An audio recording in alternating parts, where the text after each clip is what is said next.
സംഹാരികളുടെ തലമാണ്. ഇവിടെയുള്ള മനുഷ്യരൊക്കെ ആണെങ്കിൽ മൃഗങ്ങളോടും പക്ഷികളോടും ഒക്കെ ചേർന്ന് അവരെ പോലെ പ്രകൃതിയുമായിട്ട് ഇണങ്ങിച്ചേർന്ന് കഴിയുന്ന മനുഷ്യരാണ് ആദിമ മനുഷ്യർ. അവരാണ് ഇന്ന് ഹരിജനങ്ങളും ഗിരിജനങ്ങളും. അതാണ് നമ്മുടെ ഈ സ്പിരിച്വൽ പിരമിഡിന്റെ ഏറ്റവും താഴെയുള്ളത്. അപ്പൊ ഷീല ടീച്ചർ എന്റെ ഹസ്ബൻഡ് ഇവിടെയുള്ളതാണ്, ദളിത്തിലുള്ളതാണ്, അല്ലെങ്കിൽ ഹരിജനങ്ങളുടെ കൂട്ടത്തിലുള്ളതാണ്. എനിക്കതിൽ അഭിമാനമേ ഉള്ളൂ. അത് ഭഗവാന്റെ നിയോഗമായിട്ട് എനിക്ക് അദ്ദേഹത്തെ കല്യാണം കഴിക്കേണ്ടി വന്നതാണ്. എനിക്കൊരു നാണക്കേടും ഒന്നുമില്ല അതില്.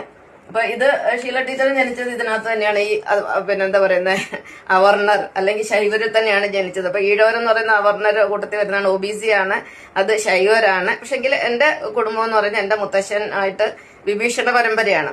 അപ്പൊ ഈഴവരെന്ന് പറയുന്നത് രാവണ പരമ്പരയിൽ പെട്ടവരാണ്. ശ്രീലങ്കയിൽ നിന്നും കേരളത്തിലെ മാർത്താണ്ഡവർമ്മ മഹാരാജാവ് ചെത്താൻ വേണ്ടി കൊണ്ടുവന്ന ആളുകളാണ്. പക്ഷെ അതിലും രണ്ടു കൂട്ടരുണ്ട്, വൈഷ്ണവരും ഉണ്ട്, ശൈവരും ഉണ്ട്. വൈഷ്ണവരിൽ പെട്ടതാണ് ഷീല ടീച്ചർ. എന്റെ മുത്തശ്ശനും മുത്തശ്ശിയും രാമായണവും ഭാഗവതവും ഒന്നും വായിക്കാതെ ഒരു ദിവസം പോലും ഉറങ്ങത്തില്ല. ആ ഒരു ശീലമാണ് എനിക്ക് കിട്ടിയത്. കുഞ്ഞിലെ എന്നെ ഓർമ്മയ കാലം തൊട്ട് അവർ അതെല്ലാം എന്നെ പഠിപ്പിച്ചത്. അപ്പൊ ഞാൻ വൈഷ്ണവർ കൂട്ടത്തിലുള്ളതാണ്. പക്ഷെ വർഗം ഇത് തന്നെയാണ്. ഈ ഒരു ശൈവരിൽ പെട്ടവർ തന്നെയാണ്. പക്ഷെങ്കിൽ ആരാധനപരമായിട്ട് വിഷ്ണുവിൽ വന്നിരിക്കുന്നത്. വിഷ്ണുവിൽ വന്നെങ്കിൽ മാത്രമേ നമ്മൾ ഉയരത്തുള്ളൂ. ശൈവരിൽ പെട്ടു കഴിഞ്ഞാൽ നമ്മൾ ഇവിടെ കിടക്കത്തേ ഉള്ളൂ. നമ്മൾ ഒരിക്കലും നമ്മുടെ ബോധതലം ഉയരത്തില്ല. നമ്മൾ സത്യങ്ങൾ മനസ്സിലാകത്തില്ല.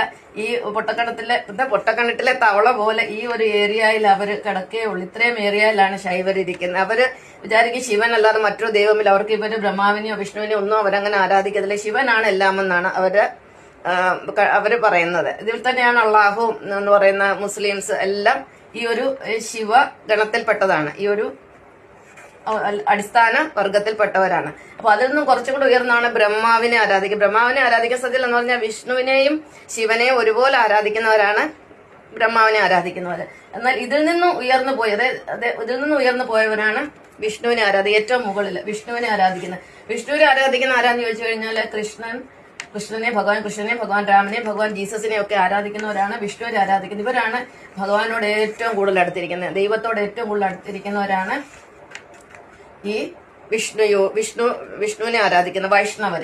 വൈഷ്ണവര്, ഇത് ബ്രഹ്മര്, അതല്ലെങ്കിൽ സാധാരണ മനുഷ്യരാണ് ഇവര്. ഇത് വൈഷ്ണവര്, ഇത് സാധാരണ മനുഷ്യർ. ഇവിടെ ഇത്രയും ഭാഗമാണ് വൈഷ്ണവര്. വൈഷ്ണവരെന്ന് പറഞ്ഞാൽ രാമൻ, കൃഷ്ണ, ജീസസ് ഇവരെ ആരാധിക്കുന്നവരാണ് വൈഷ്ണവര്. അതിന് താഴെ വരുന്നതാണ് ബ്രഹ്മർ. ഇവര് വിഷ്ണുവിനെയും ശിവനെയും ഒരുപോലെ ആരാധിക്കുന്നവരാണ്. അപ്പൊ ഇവരുടെ ബോധത്തിൽ ഇതിലും കുറവാണ്. അപ്പൊ ഇത് പോസിറ്റീവ് ആണ്, ഇത് 0 ആണ്. പിന്നെ അതിന് താഴെയാണ് ശിവൻ അല്ലെങ്കിൽ ശൈവരുടെ ബോധതലം.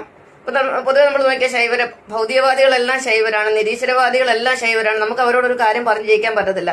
നമ്മൾ എത്ര നല്ല കാര്യം അവരോട് പറഞ്ഞാൽ അവർ അതിനെതിരായിട്ടേ കാണുള്ളൂ. ഒരിക്കലും അവരെ നമുക്ക് പറഞ്ഞ് മനസ്സിലാക്കാൻ